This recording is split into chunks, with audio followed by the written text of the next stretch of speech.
Welcome to the 10th edition of the Tour of Qatar. This is Matthew Keenan with you, where the race will cover 714 kilometres across 6 days of racing, starting for the first time with an individual prologue. It's then out onto the open roads, the El Khor Corniche, the Doha Golf Course, 2 stages that have been contested on a number of occasions in the past. Stage 3 to Masayed, it includes a circuit for the first time also. And then the 4th stage is the longest of the race at 153 kilometres, and then they finish on the Doha Corniche.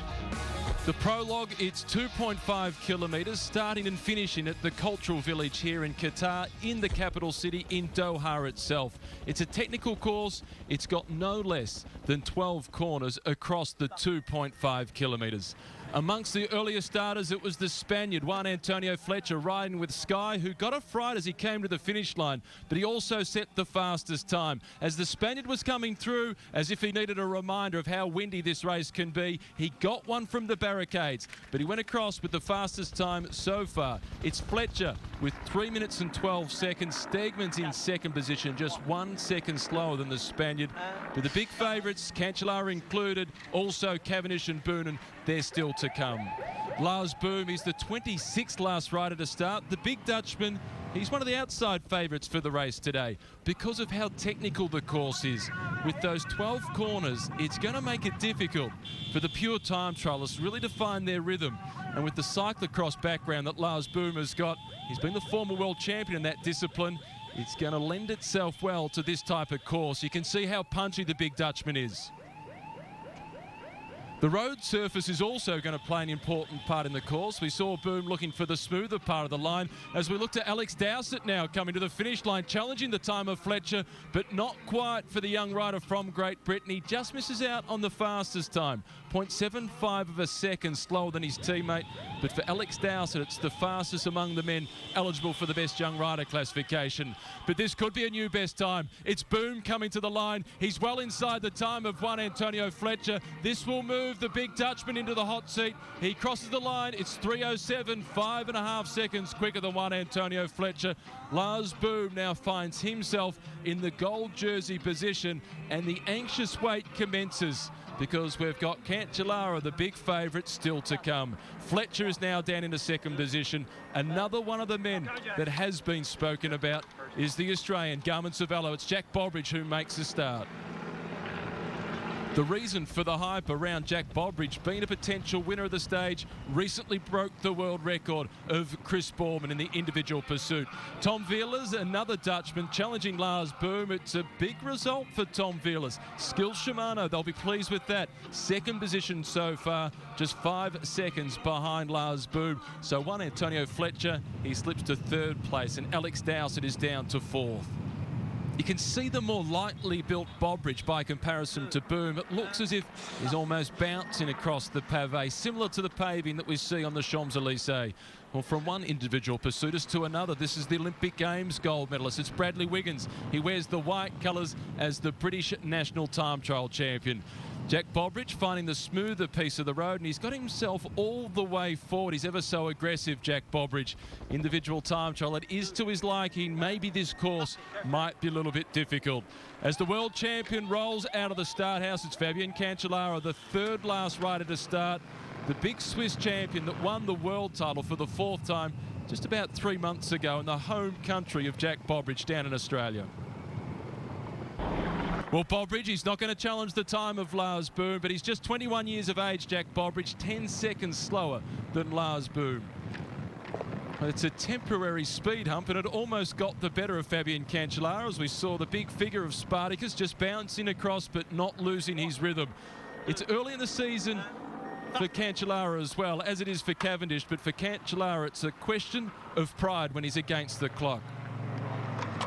Difficult start to the season so far for Mark Cavendish. He had that crash at the Tour Down Under. Let's see how he goes here at the Tour of Qatar. This is Wiggins now coming to the finish line. The indications out on the course were that the time of Wiggins, it's not going to challenge Boom, and that proves to be the case. 25th best time so far, 13 seconds slower than the Dutchman, who's still in the lead. As the last starter, the man that's won this race on 3 occasions, it's Tom Boonen. So there's just a few men left out on the course now that can challenge Boom, and Cancellara will have been the one that he's most nervous about. He can relax now as Cancellara goes across the line, almost 4 seconds slower than Boom, but he's into second position. You can see the size of the gear that Cavendish is riding. It's to try and help him get across this very unsmooth road. It's quite a rough surface, and he can't quite get on top of the gear. It's similar to what we see the likes of Tom Boonen do across the pavé in Paris-Roubaix. A slightly bigger gear than you would normally ride. It seems to reduce the bumps a fraction, but it hasn't reduced the bumps enough for Mark Cavendish. He's on his way back to the finish line, across that speed hump once again, and it's all come undone for Cavendish. His second crash of the season in just his second race. It hasn't been a very good start for 2011 for the Manx missile. You can see the damage for Cavendish. It's to the left-hand side of the body, which is exactly where he did the damage in that crash at the Tour of Down Under. It's a disappointing start for Cavendish. You can see he's just looking down to try and assess the damage. Well, for Tom Boonen, he'll be closing in on Cavendish very soon. He won't be aware that Cavendish has crashed. He'll find that out after the race. Cavendish looking across the shoulder, making sure he stays out of the way of Tom Boonen. He's the last man that can challenge the time of Lars Boom, the man that has won this race 3 times in the past, 17 stage victories so far. He's not going to add to it today because Lars Boom is going to take the first gold jersey. Boonen crosses the line, 7th best time, 3 minutes and 13 seconds. Lars Boom collects the first gold jersey as a result of winning the opening prologue. For sure, I'm very happy. I didn't expect this yet. It went very well. It's all couples, of course, in the circuit. So I went full and ended full. So a really good feeling. Perfect conditions for a Dutchman. No, I think a perfect condition for me as a cyclocross rider. Of course, I did 7 cyclocross races, and that helps a lot. I had a very good winter, and let's hope this is the first not the last victory of this year. So he takes the first gold jersey. He sits at the top of the table in the general classification with a 4-second advantage over Fabian Cancellara. It's another Dutchman, Tom Deelers, in 3rd place. Juan Antonio Fletcher is 4th. Alex Dowsett, 5th position, best young rider. The celebrations for the Dutch, for Rabobank with Lars Boom, they now can commence. Stage 1 of the Tour of Qatar, and it's out on the open roads, 145.5 kilometres, starting in Douarn and finishing at the Al Khor Corniche, a city that has hosted many stages throughout the 10 years of the Tour of Qatar. There's no King of the Mountains throughout the whole race, but there's 2 immediate sprints on each stage. Time bonuses up for grabs, as it's a 4-second lead for Lars Boom with that gold jersey on his shoulders ahead of Fabian Cancellara. Tom Boonen looked quite relaxed whilst he was having his coffee. Meanwhile, Mark Cavendish looks a little bit sore, hopefully not too sorry, after the crash that he had yesterday. Unfortunately for Cavendish, more of the same wounds that he opened up in that crash at the Tour Down Under. Well, here's the gold jersey now. Lars Boom, 2 minutes and 20 seconds behind. It looks like it's just a temporary hold on that gold leader's jersey. He was in that leading group. It was 19 originally. Boom was in the move, but he had to stop at the side of the road for a nature break to answer the call as a result of some stomach problems. So unfortunately for him, health problems have gotten in the way. But he'll live to fight another day, I'm sure.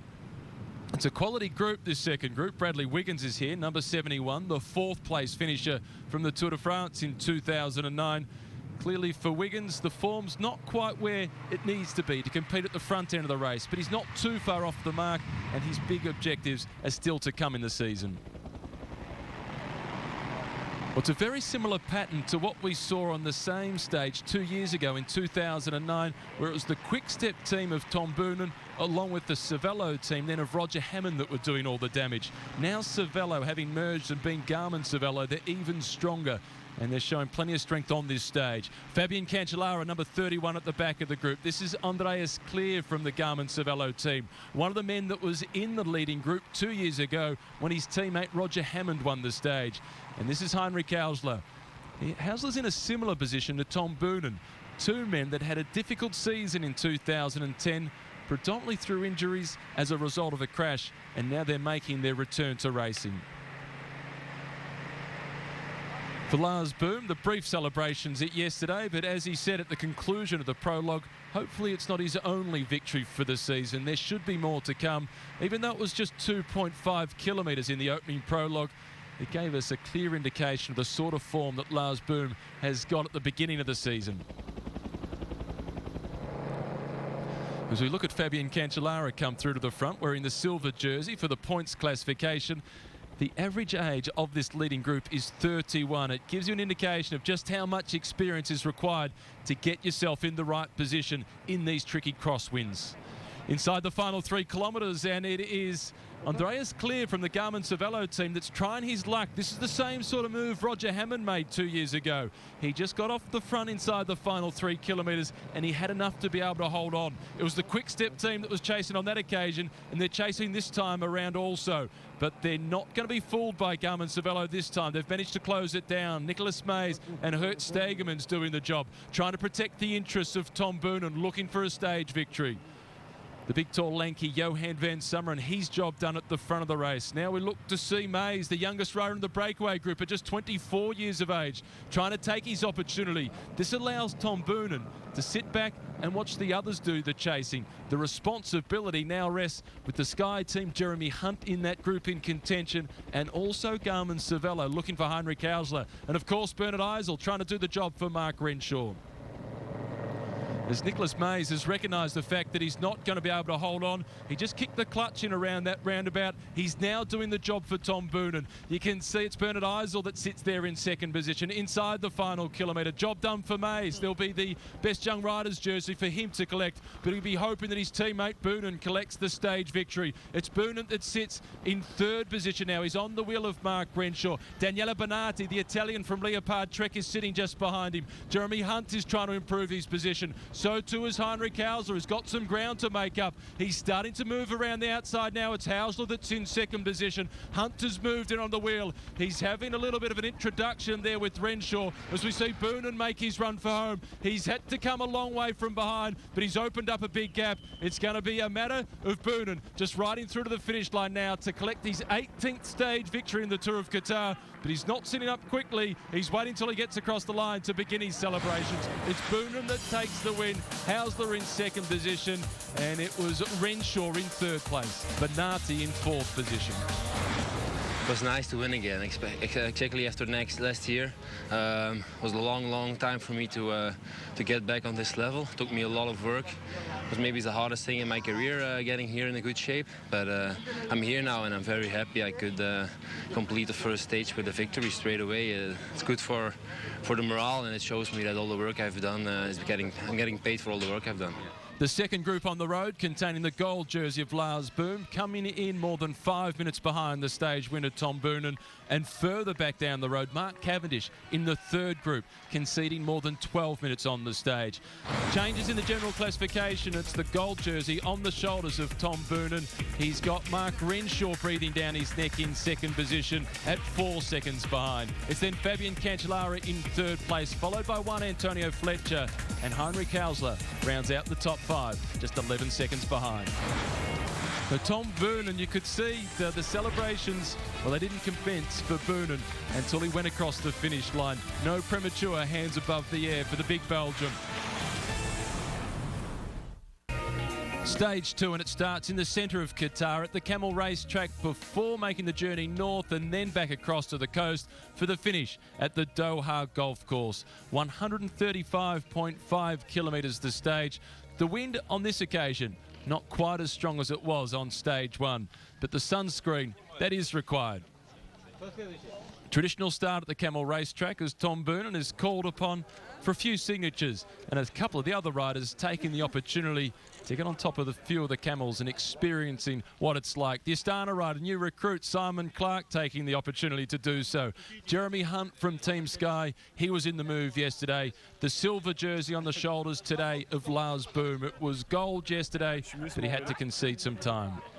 Dominic Rowland, the French-Canadian on the FDJ team, who was in the leading group of 18 yesterday, just confessing he's better on a bike than he is on a camel.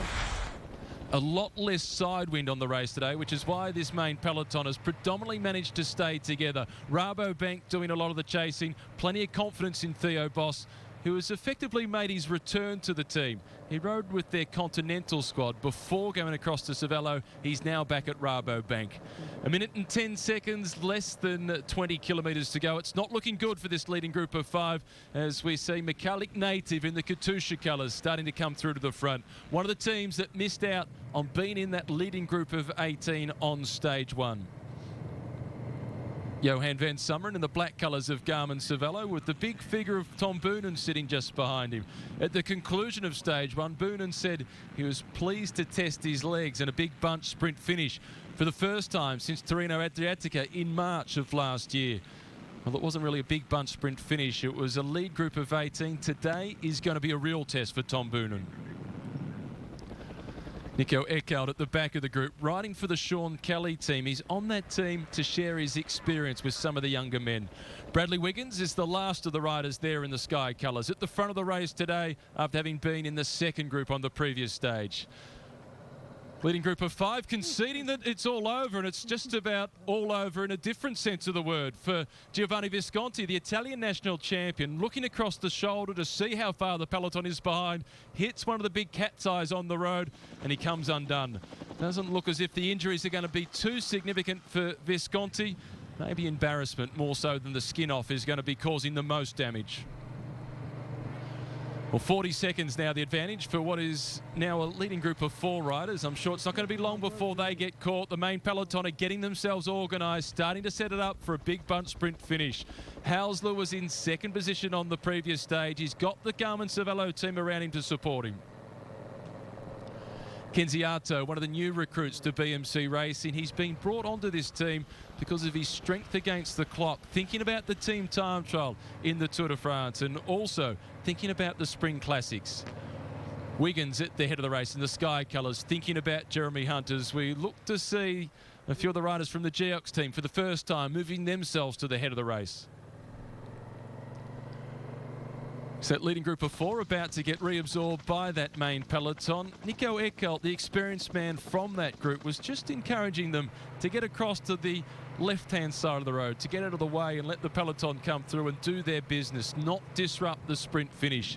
This is Alex Dowsett at the head of the race now for the Sky team. He's the man that was in 5th place in the opening prologue, showed a good turn of speed there. He's going to have to do the same once again today, but they find it difficult to get it organised inside the final 3 kilometres, and it is none other than Fabian Cancellara now who comes to the front. Bonatti, the Italian on that team, is the last one in the line. He's the one that they're looking for. He's the sprinter on that squad. O'Grady is in the mix. They make their way around the roundabout inside the final 2 kilometres. On stage 1 at this point, they turned into a headwind. On this occasion, it's a tailwind. So it's going to be so difficult to try and improve your position, particularly with the speed of Fabian Cancellara at the front. O'Grady in second position, followed by David Vigano. It's then Wout to Wayland, and Bonatti is the last of the riders in the Leopard Trek colours. He's got the German sprinter in Lamprey that sits on his wheel. It's Hondo who's using all his experience to stay at the front. Galim Zanov is the second rider from Katusha, and you can see Tom Boonen in the gold jersey. On a rare occasion, he's got no teammates around him. He's having to spend a lot of energy to try and work his way to the front and get on terms with Leopard Trek. Cancellara still at the head of the race, the flick of the elbow. Stuart O'Grady, your turn. Come through, do a turn. See whether you can continue to string them out, looking for the victory of Daniela Bonatti. They'll make their way through a roundabout at 500 metres to go. Then it opens up to the finish line. This is Bagdonas, the Lithuanian from AN Post, Sean Kelly. He's not doing much more than getting a little bit of TV time here and maybe giving David Vigano a little bit of respite. A moment for him to catch his breath through the roundabout. 500 metres still to race. It's Bonatti that's in the box seat. You can see Brown and also Theo Boss trying to line up for the sprint finish. It's Boss in the orange colours of Rabobank. He's going to have to use all his speed. Kurt Stegmans now. He's managed to find Tom Boonen, starting to move the gold jersey up towards the front. It's Bonatti that's making his move on the right-hand side of the road. In the black colours, trying to squeeze through. It's Heinrich Hausler. Hausler and Bonatti with the Italian still in the lead. Hausler finds the gap. He goes across the line. He doesn't celebrate. He protests, but he is the winner. Oh, it's just stress. I mean, there's so many strong teams here this year at Qatar, so many top sprinters, so many teams taking over the lead. It was just chaos, and it was so fast. And then Team Leopard, they got on the front for the last K, and they went so fast. And I mean, I was on Bonatti's wheel. So pretty much they done the work for me. It was a perfect lead out. So Heinrich Hausler taking the stage victory also moves himself into the lead of the points classification. So he takes the silver jersey, and importantly for Heinrich Hausler, that first place finish, it gives him a 10-second time bonus. So it moves him closer up in the general classification. Bernardi, Galimzanov rounding out the top three on the stage. But for Heinrich Hausler, he now moves up to second place overall. The 10-second bonus, that gives him just a 1 second deficit behind Tom Boonen, who still has that race leader's gold jersey. Mark Renshaw has moved up to third place at 4 seconds behind. So in that final few hundred metres, Heinrich Hausler just doing enough to open up the gap and get through and take the win ahead of Daniela Bernardi, with Galimzanov of Katusha in third place.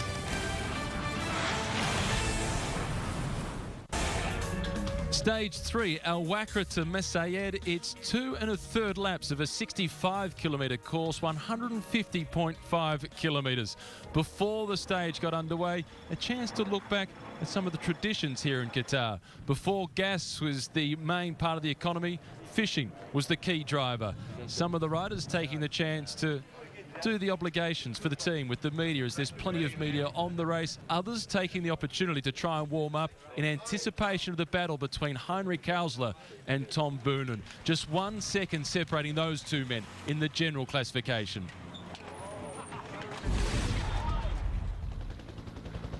Well, the wind has played a major part in the race so far. Inside the final 45 kilometres, they're at a point at the race at the moment where they're into a headwind, but there's a turn not too far away and it will make for a crosswind. Cancellara is in a group at 8 minutes behind, but this is the young Australian, just 24 years of age. His first season with Astana. It's Simon Clark that's making the move. He's trying to get himself off the front and stay out of trouble, be ahead of the race when it gets to that crosswind. And then the splits will happen and they've got to come and collect you. And you can see the reaction. He's not the only one with that at the top of his mind.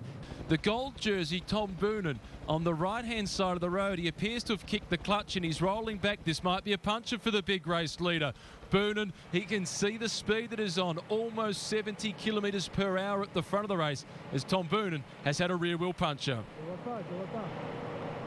This is David Vigano, who's managed to make it into this front group. This is Martin Winans from the Rabobank team, a former teammate of Tom Boonen. If it was 12 months ago, he would have been called back. He would have been called back to assist with the chase. This is Boonen, team support, but it's only taking him to the second group on the road. He's got Francesco Chicchi, the new Italian recruit, waiting for him to offer some assistance. But further up the road, at almost 40 seconds, is the group that contains Hausler and also Mark Renshaw. The two men are breathing down the neck of Tom Boonen.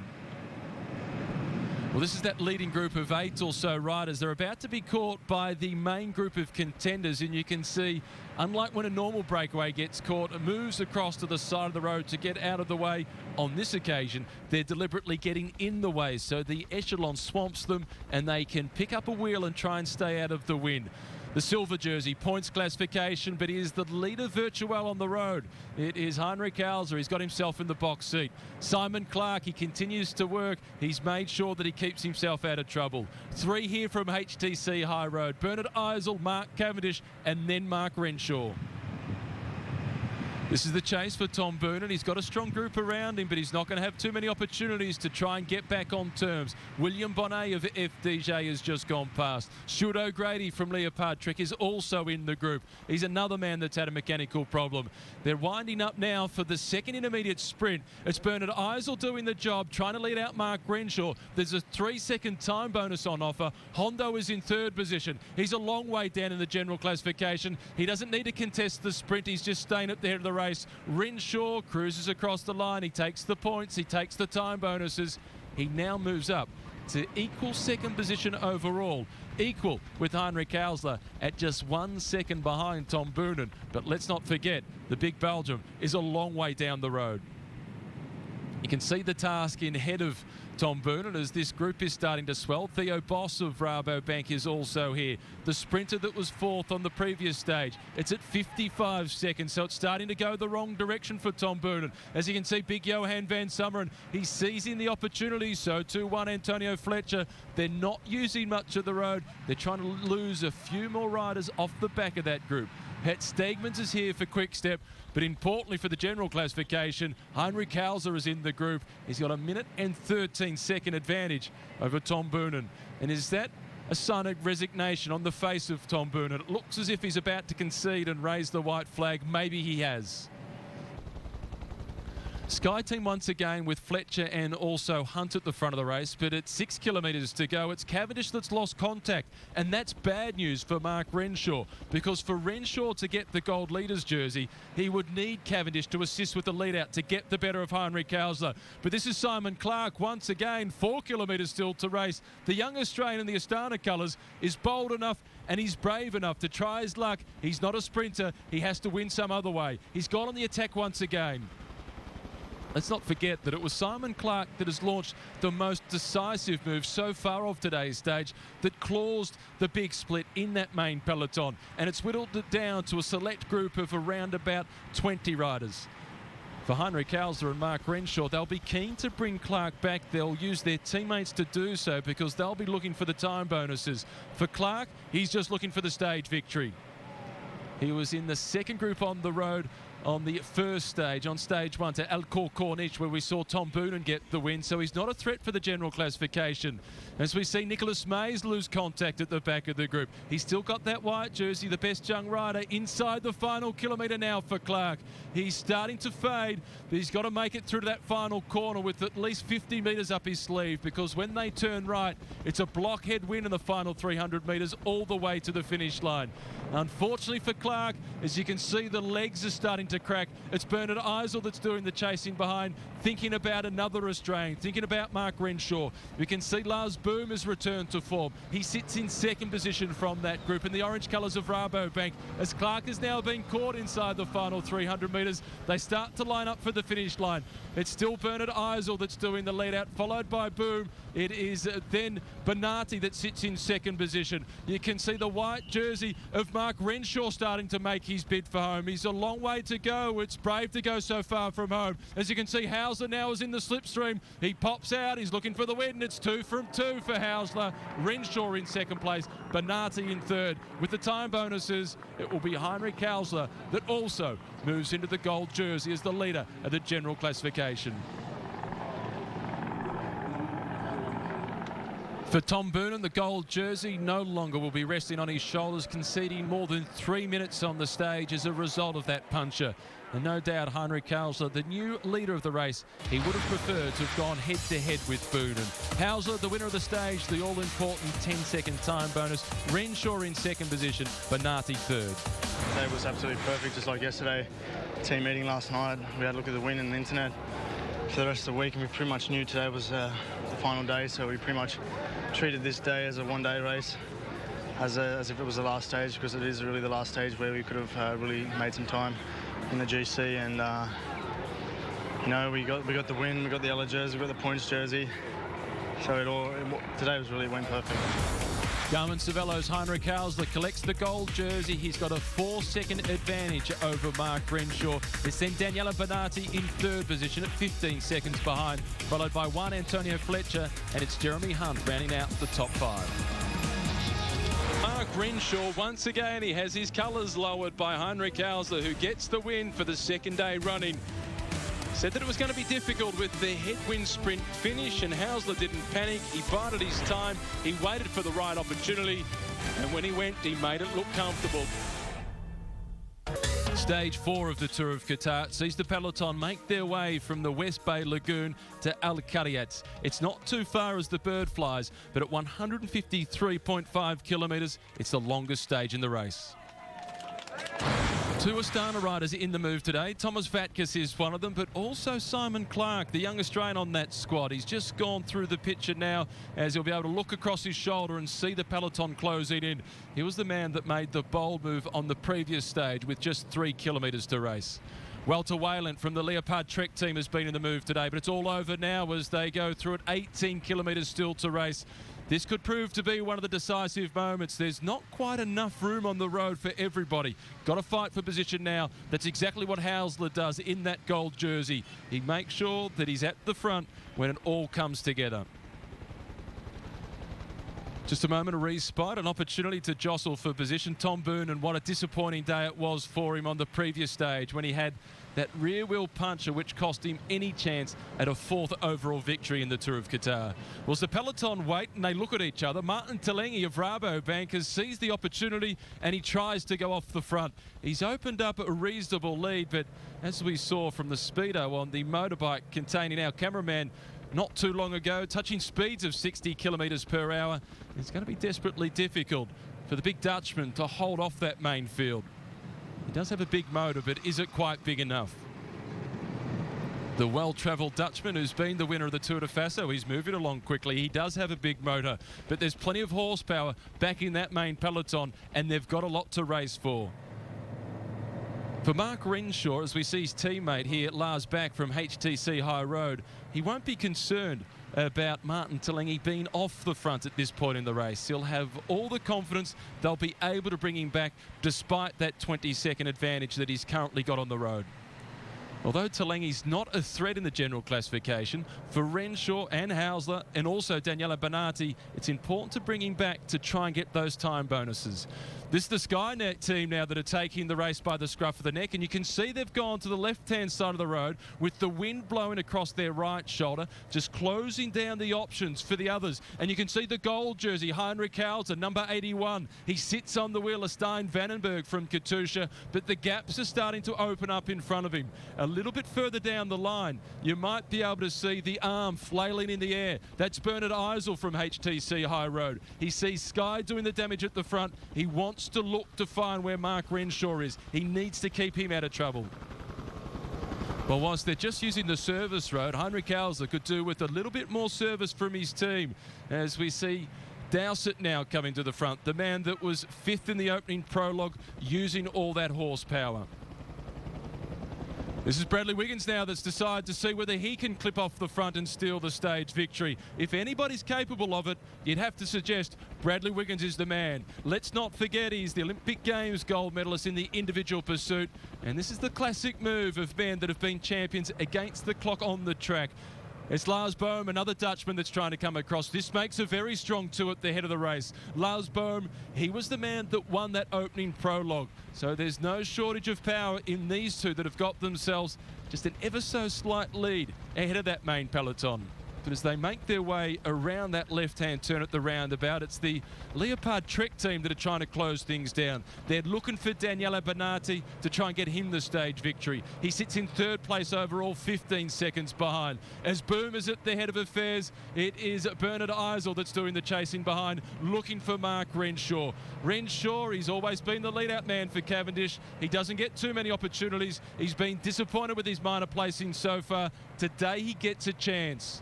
You can see Hondo in the pink colours of Lamprey. He's another man that is getting his chance today. Like Renshaw, he's normally a lead-out man, but for Hondo, it's for Pataki, unlike what it is for Renshaw when he's doing it for Cavendish.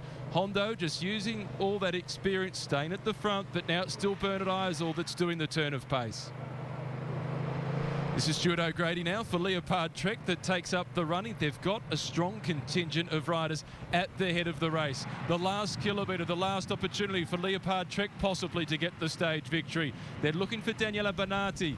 They've got O'Grady at the head of the race. They've also got David Vigano now that decides to come through, the Italian. It's then Welt to Wayland that sits in 2nd position, followed by Hondo, and Bonatti is in the ideal position. You can see the gold jersey just trying to negotiate his way up towards the head of the race. He sits on the wheel of Tom Boonen, who just in front of the big Belgium, it's Mark Renshaw in that silver jersey, sitting on the wheel of Daniele Bonatti. It's Wayland now that opens up, Hondo sitting on his wheel. The Italian that sits in 3rd position, he's in the box seat. You can see the gold jersey of Hausler is a little bit too far back perhaps. He has had a difficult day. He's had to do a lot of fighting for himself, waiting to see who it is that makes the move. Hondo doesn't want to have to lead out from here. He's still got Bonatti sitting in his wheel, but it's Boonen that starts the run for home. It's Renshaw that's responding. It's Renshaw that's going to get the stage victory. He'll get the time bonus and he'll get the gold jersey.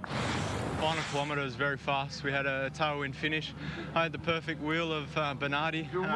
He had two teammates that let him out, so it was really fast. I looked behind, I saw Boonen jump, and I knew that was the moment that I had to start my sprint. And yeah, really happy that I had the power to hold off Tom Boonen. Making the most of his opportunity as the team leader in Qatar, Mark Renshaw takes the stage victory. Bernardi yet again in second position. Tom Boonen in third place. It was then Heinrich Hausler in fourth position. Consistent, but not quite enough to defend that gold jersey. The time bonuses proving to be all important. So HTC High Road, they've had more than 400 victories since they've been in existence. They get another one. It's Renshaw. He also moves into the gold jersey. Has a 6-second advantage moving into the last day of racing.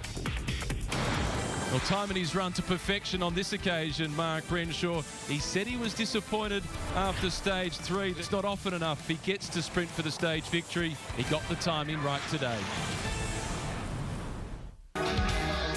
The fifth and final stage starts from the Sea Line Beach Resort, makes its way into Doha with 9 laps around the Corniche, 126.5 kilometres. The final stage, it won't be a procession as just 6 seconds separates Heinrich Hausler in second position and the gold jersey. The leader of the race, Mark Renshaw.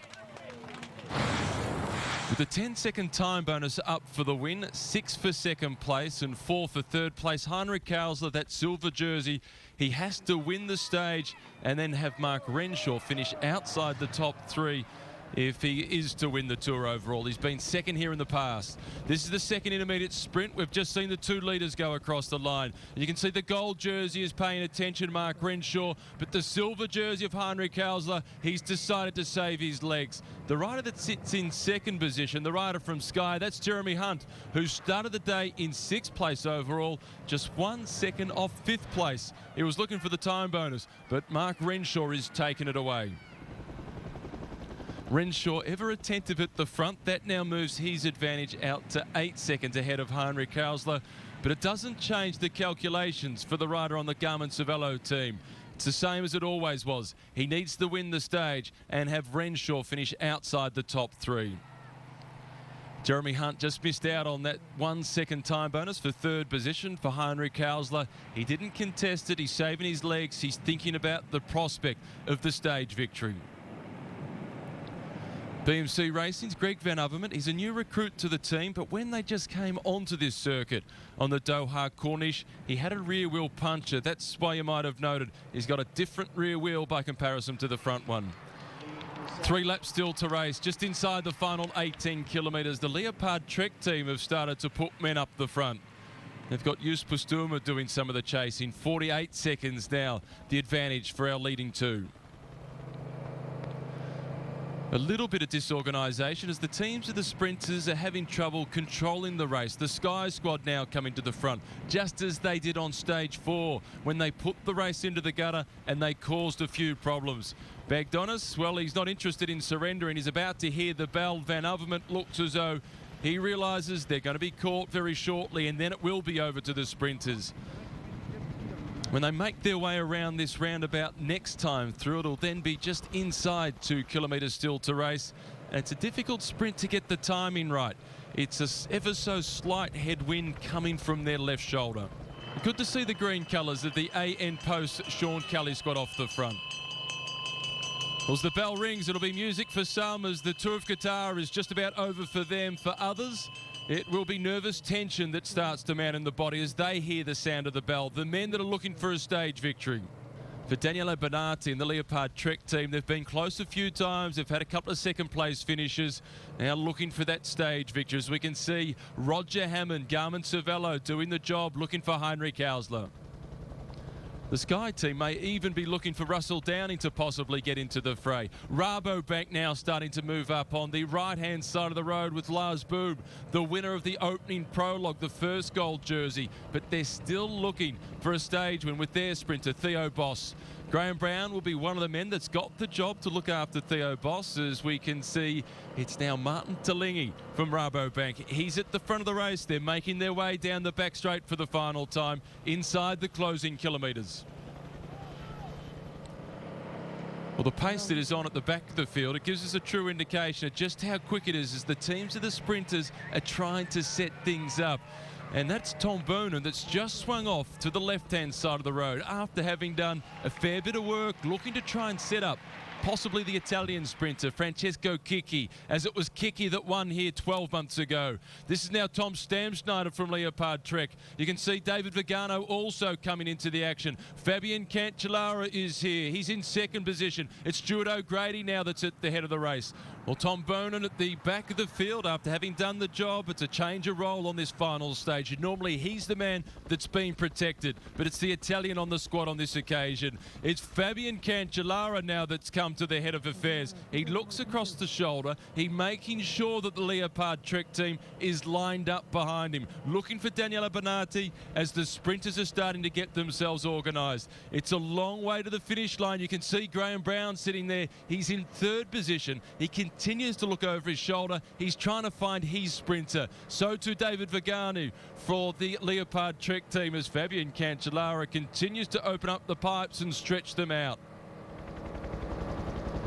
It's Lars Bohm who sits there in second position. Brown is continuing to look across his shoulder, but the orange jersey about 10 wheels further back, that's Theo Boss. That's the sprinter for Rabobank. This is starting to get a little bit frenetic. You can see Gordini, the rider in the fluorescent colours of Finessi Vinny. He's also trying to get into the action as Roger Klug opens up on the right-hand side of the road in the Skill Shimano colours. It's now Brown in the Rabobank colours as Boss is just boxed in a fraction. We look to see the moves coming on the left-hand side. It's the gold jersey of Mark Renshaw. It's now Francesco Chicchi on the right that opens up. It's Boss in the centre of the picture as we look to see Gordini come through on the inside. The little Italian, he gets the win. It's Chicchi in second position with Theo Boss in third. Well, he's timed his run to perfection. He made his move with just 50 metres to go, and he collects his first win in the Tour of Qatar. Mark Renshaw, Heinrich Kausler, congratulations to Mark Renshaw, the winner of the race overall. But Andrea Gordini is 21 years of age. It was his 16th race as a professional and his 6th win. Chicchi in second position. It was Boss in third. Well, for Mark Renshaw, a rare opportunity, and he seized it. He's managed to take out the general classification. 8 seconds his advantage over Heinrich Kausler. Daniele Bonatti in third position. It's a great result for me. Well, one of the best results I've had on the road. Extremely happy to come here and get this result for the team and for myself. It's an opportunity I don't get often, so you know I'm ecstatic with the win. Mark Renshaw, the gold jersey. He wins the Tour of Qatar for the first time. It's Hausler second, Bonatti in third. That's it for the 10th edition of this race. This is Matthew Keenan at the Tour of Qatar saying bye for now.